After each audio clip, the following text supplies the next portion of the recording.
না, আজকে কিন্তু কোনো মিনি ভ্লগ নয়। আজকে আমি তোমাদের সাথে শেয়ার করতে চলেছি একটা লং ভিডিও।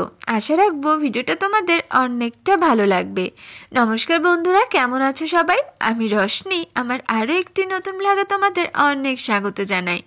আজকে হচ্ছে মঙ্গলবার আর আজকে হচ্ছে শীতল ষষ্ঠী। আর শীতল ষষ্ঠীর দিন ছট করে আমি সকালবেলায় স্নান টান সেরে একটুখানি জানলাটা খুলে তোমাদের সাথে ভাবছি বাইরেটা শেয়ার করব। কারণ খুব সকাল সকাল তো জানলাগুলো খোলা হয় না, যেহেতু ঠান্ডা থাকে। আর আজকে ঠান্ডাটাও কিন্তু বেশ রয়েছে। তো আজকে শীতল ষষ্ঠী, মঙ্গলবার। আর শীতল ষষ্ঠী মানে হচ্ছে আমরা যারা মায়েরা বা মেয়েরাই শীতল ষষ্ঠীটা পালন করে থাকি, এই ষষ্ঠীর ব্রতর নিয়ম হচ্ছে আজকে কিন্তু আমরা গরম খাবার খেতে পাবো না। আজকে আমাদের ঠান্ডা খাবার খেতে হয়, মানে শীতল খাবার।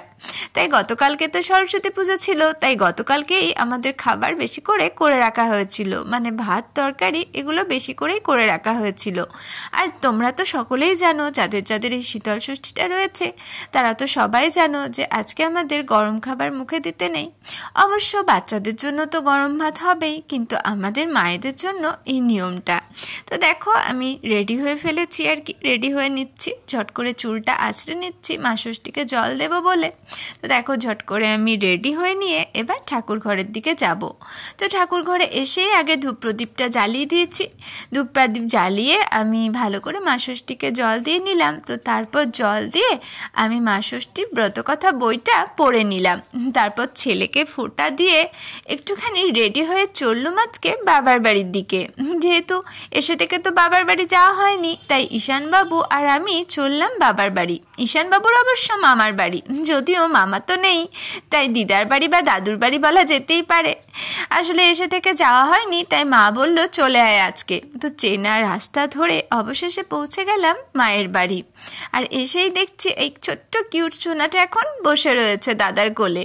মেজো বোনও হলো 2 দিন মতো এসেছে, সরস্বতী পুজোয়ও এসেছে, তাই তো আজকে আমরা 3 বোন মিলে খুব আনন্দ করতে চলেছি। আর এই যে এই মহিলাটাকে দেখছো তোমরা, এটাই হচ্ছে আমার মেজো বোনু। ও কেন কাপড় ঢেকে আছে জানো? কারণ ও নাকি দেখাবে না ওর মুখটা ভিডিওতে। তো আমি তো ছাড়বার পাত্রী নই, আমি তো বললাম তোর এইভাবেই আমি ভিডিও করব। তো এখন একটুখানি দেখো বাইরে এসেছি।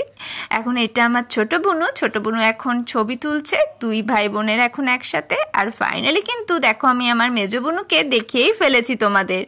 ও যেহেতু অতটা পছন্দ করে না এই ক্যামেরায় ভিডিও করা বা এগুলো, তাই জন্য ও কিছুতেই বলছিল যে আমার ফটো আমার ভিডিও তুই শেয়ার করবি না, কিন্তু আমি তো ছাড়বার পাত্রী নই, আমি তাই ভিডিও তো শেয়ার করবই। তো তারপরে দেখো আমরা সুন্দর একটা জায়গায় চলে এসেছি। এই জায়গাটা আমার অনেকটা পছন্দের, কারণ এই জায়গার সাথে আমার অনেকটা ছোটোবেলার স্মৃতি জড়িয়ে আছে। তো কিছুটা ফটোশ্যুট করলাম, তারপর কিছুটা রিলসও বানালাম। যেহেতু 3 বোনও তো অনেকদিন পর দেখা হচ্ছিল, তাই খুব আনন্দ করলাম। আর ষষ্ঠীর যে স্পেশাল যে খাবার সেটা হচ্ছে কিন্তু এই গোটা সেদ্ধ, মানে কলাই সেদ্ধ। এই শীতল ষষ্ঠীর এটা কিন্তু সবথেকে একটা স্পেশাল খাবার বলতে পারো। তো এই গোটা সেদ্ধটা আমাদের অনেকটা ভালো লাগে। তো দেখো আমি দুপুরে বসে পড়েছি পান্তা ভাত নিয়ে, মানে ঠান্ডা ভাত নিয়ে। তো ভাতের সাথে রয়েছে আলু ফুলকপি চচ্চড়ি, রয়েছে আলু ভাজা, রয়েছে বেগুন ভাজা রয়েছে। তো এগুলো কিন্তু সবটাই করা হয়েছিল গতকালকে। আর তার সাথে রয়েছে কিন্তু গোটা সেদ্ধ, মানে গোটা কলাই সেদ্ধ। তো এটা তো ছাড়বা যাবে না, এটা তো খেতেই হবে। তো কিছুটা ভাত মুখে দিয়ে ভাবলাম একটু মুড়ি খাবো, কারণ আমার ঠান্ডা ভাত একদমই ভালো লাগে না খেতে। যেহেতু শীতল ষষ্ঠীর এটাই রীতি, একটু তো ভাত মুখে দিতেই হবে, ঠান্ডা ভাত। তো একটুখানি মুখে দিয়ে দেখো আমি মুড়িটা বেশ সুন্দর করে মাখিয়ে ফেলেছি গোটা কলাই সেদ্ধ দিয়ে, কারণ এই মুড়িটা আমাদের খেতে অনেকটা ভালো লাগে। তো আর বছরে যেহেতু একবার একদিন, তাই এটা খেতে কিন্তু একদম মিস করা যায় না। তারপরে এখানে চলে এসেছে খেজুর গুড়ের পায়েস। তো খেজুর গুড়ের পায়েসটাও কিন্তু গতকালকেই করা হয়েছিল।